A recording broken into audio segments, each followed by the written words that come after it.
Bonsoir à tous et merci de nous rejoindre pour ce principal rendez-vous de l'information, les titres qui seront développés.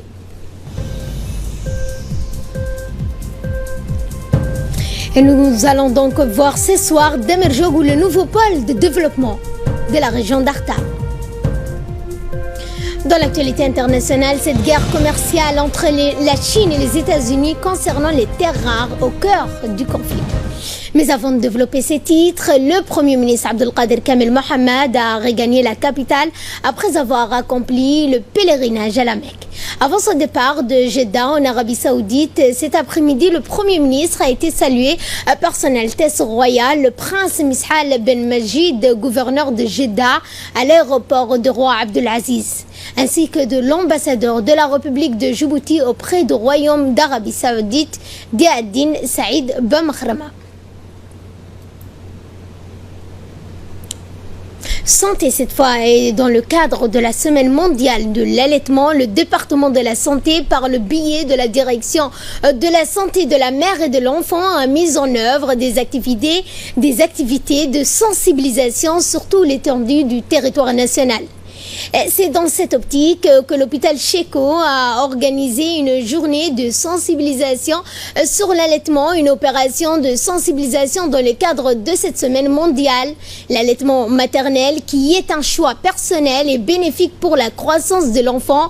C'est le message que le personnel du service de pédiatrie a relayé auprès des jeunes mamans, selon Dr Timiro Aden, pédiatre à l'hôpital Cheko de Belbala. Objectif de ces activités de sensibilisation des mamans et d'avoir un changement de comportement, d'attitude, de pratique vis-à-vis de l'allaitement maternel.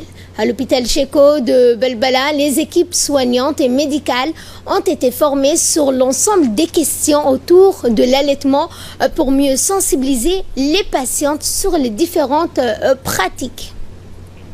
Et cette cérémonie de création d'une caisse de solidarité, le conseil de quartier d'Ambouli a organisé une cérémonie à l'annexe du RPP d'Ambouli, quartier 7 bis.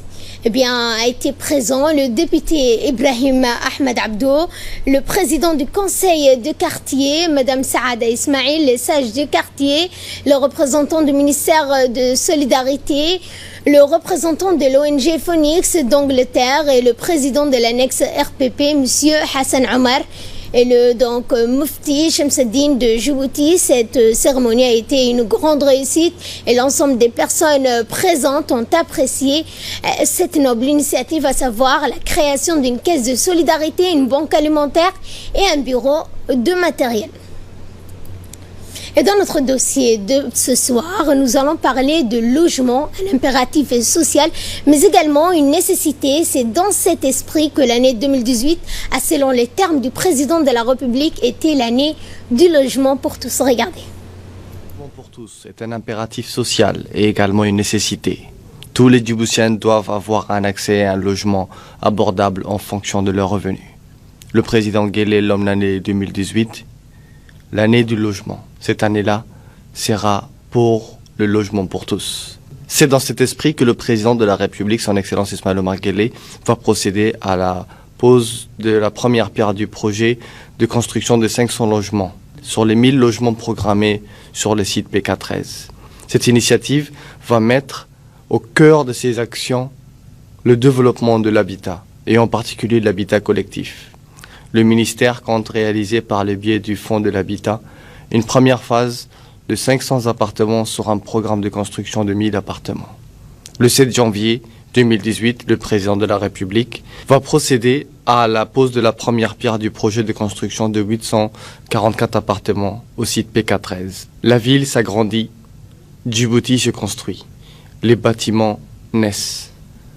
De nouvelles résidences, de nouveaux appartements dans lesquels des habitants, des familles vont vivre décemment voient le jour, tant dans la capitale que dans la région de l'intérieur. Dans cette idée du logement pour tous, le président charge son gouvernement à ce que personne ne soit laissé pour compte, même ceux qui sont dans des situations précaires, afin qu'ils aient un abri, un toit. Un logement est un élément de sécurité et de dignité. Vivre dans un logement décent est une condition de l'épanouissement personnel et familial. Il appartient à l'État d'en garantir les conditions d'accès. En d'autres termes, c'est une priorité absolue. Ainsi, cette volonté politique du président de rendre chaque citoyen propriétaire est une exigence sociale et humaine. Elle est le socle des valeurs de la République. Un logement pour chaque citoyen est le dernier rempart de l'exclusion sociale. Un toit pour chacun est le noyau de vie qui permet de s'épanouir individuellement et collectivement. Et à Demerjoug, développement rime avec infrastructure. En effet, l'Afrique regorge d'énormes richesses naturelles et de produits agricoles. Mais un handicap majeur bloque le plus souvent l'exploitation de toutes ces richesses. C'est le manque d'infrastructures. Une équation que Djibouti a bien étudiée et compte résoudre. Regardez, c'est un document de la rédaction et un commentaire d'Ahmed Hamed. En matière de développement, la construction d'infrastructures, quelle qu'elle soit, reste indispensable à toute politique de développement et c'est ce qui fait souvent défaut en Afrique. Mais cela devient une condition incontournable dans une économie basée essentiellement sur les services comme la nôtre. C'est pourquoi nous voyons, depuis l'arrivée au pouvoir du président Ismaël Omar Guelleh, la multiplication de constructions d'infrastructures portuaires, aéroportuaires, ferroviaires ou autres. Cela répond à cette logique de doter notre pays d'infrastructures nécessaires à son développement.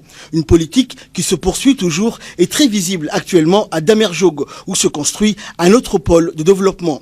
Il s'agit du projet Djibouti Damerjoug Industrial Development, plus connu sous son acronyme anglais DDID. Placé sous la responsabilité de l'autorité des ports et des zones franches de Djibouti, le DDID figure parmi l'un des plus grands projets entrepris par la République de Djibouti. Il s'agit là d'une expansion des ports et des zones franches de Djibouti.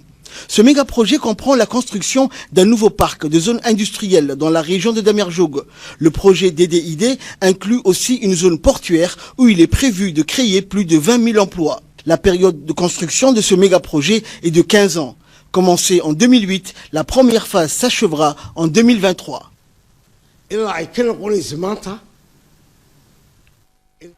Aujourd'hui, la région de Damerjoug s'agrandit, comme vous l'avez constaté, et qui a une extension des ports et qui aura plusieurs fonctions. La région s'industrialise et cela témoigne des efforts du gouvernement d'aujourd'hui, de la région, en synergie avec l'évolution du monde. La région de Damerjoug, qui accueillera ce grand projet et qui en abrite plusieurs autres, joue un rôle important dans le développement économique de cette région de par son emplacement.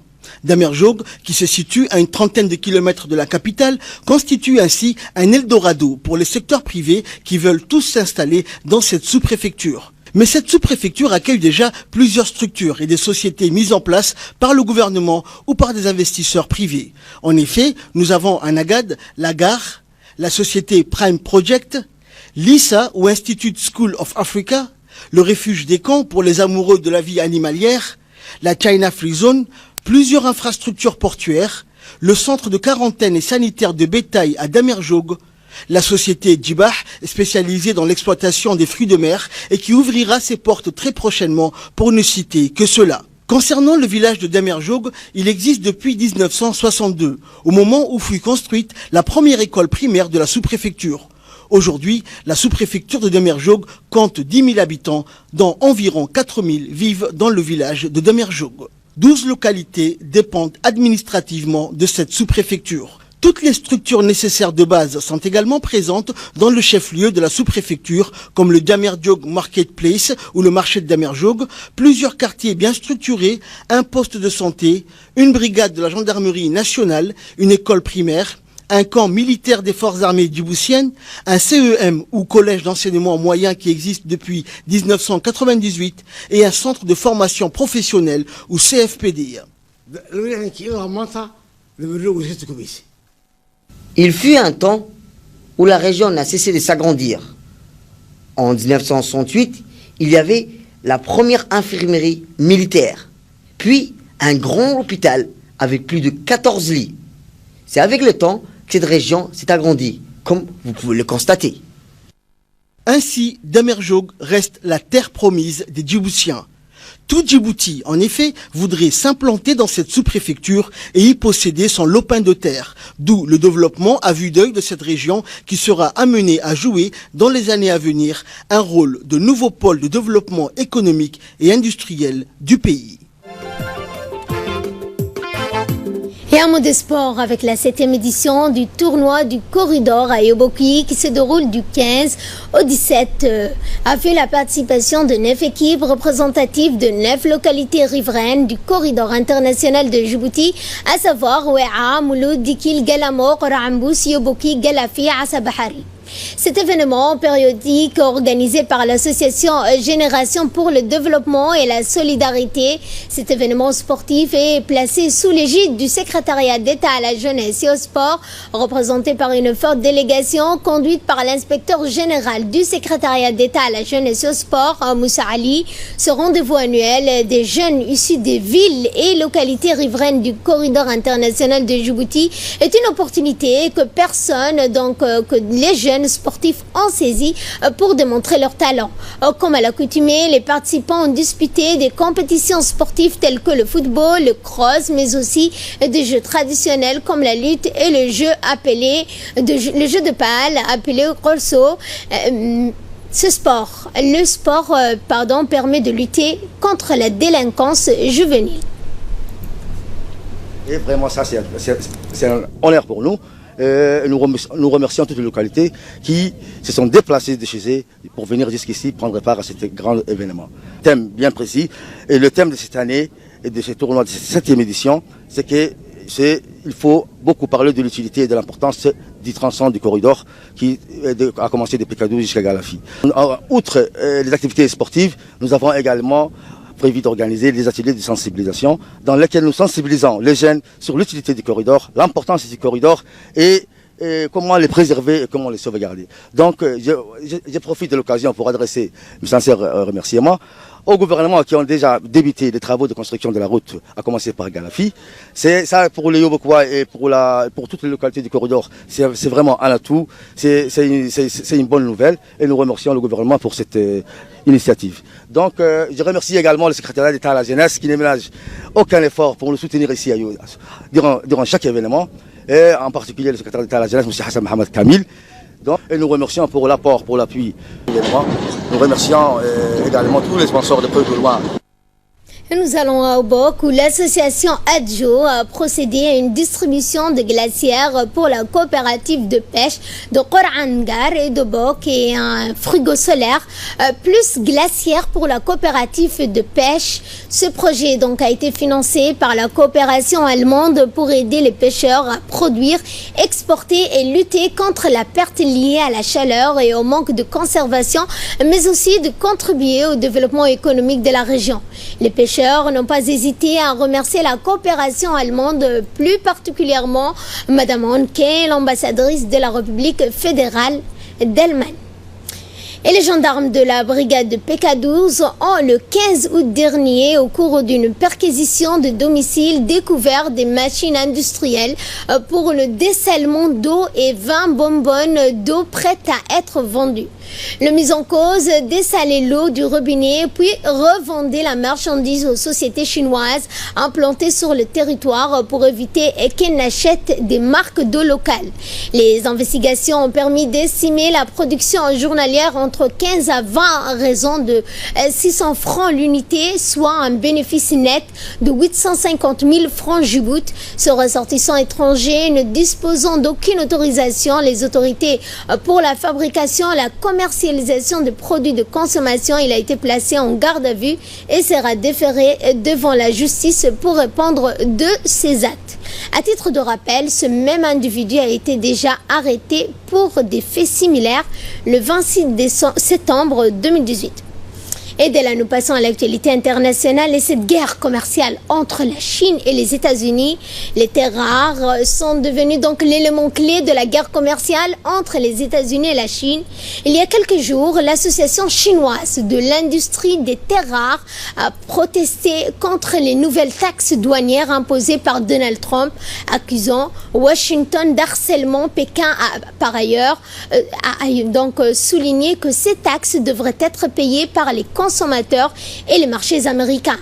Présentes dans la croûte terrestre, les terres rares sont prisées pour leur utilisation dans l'électronique, grand public et les énergies renouvelables telles que les éoliennes et les voitures électroniques. Le plus grand gisement de terres rares du monde est situé à Bayanobo, une ville minière du nord de la Chine. Ce site extrait environ la moitié des métaux rares depuis 2005. En Syrie, 15 civils dont 6 enfants ont été tués hier dans des raids aériens vraisemblablement attribués à Damas et son allié russe, notamment sur un camp de déplacés dans le nord-ouest de la Syrie, a indiqué l'Observatoire syrien des droits de l'homme. Cette zone, dominée par le groupe djihadiste Hayat Tahrir al-Sham, mais aussi qui abrite quelques groupes rebelles, est la cible depuis fin avril de bombardements quasi quotidiens du régime et de son allié russe. Et le Conseil de sécurité de l'ONU se penche sur le Cachemire. Fait exceptionnel, le Conseil de sécurité de l'ONU s'est penché hier vendredi sur la situation au Cachemire. Aujourd'hui, le monde entier discute l'état occupé de la situation des droits de l'homme à Jammu et Cachemire. C'est une situation effroyable avec des violations commises par l'Inde en toute impunité, a dénoncé l'ambassadeur du Pakistan aux États-Unis, aux Nations Unies. L'Inde, de son côté, dénonce des ingérences, je le cite, fournisseurs internationaux de nombreuses puissances nucléaires s'inquiètent à l'image de la Chine. Le Conseil de sécurité des Nations Unies considère que les partis en présence doivent éviter toute action unilatérale qui aggraverait la tension puisque la situation est déjà très tendue et dangereuse. Voilà pour ce journal. Merci à vous de l'avoir suivi. Excellente soirée à toutes et à tous.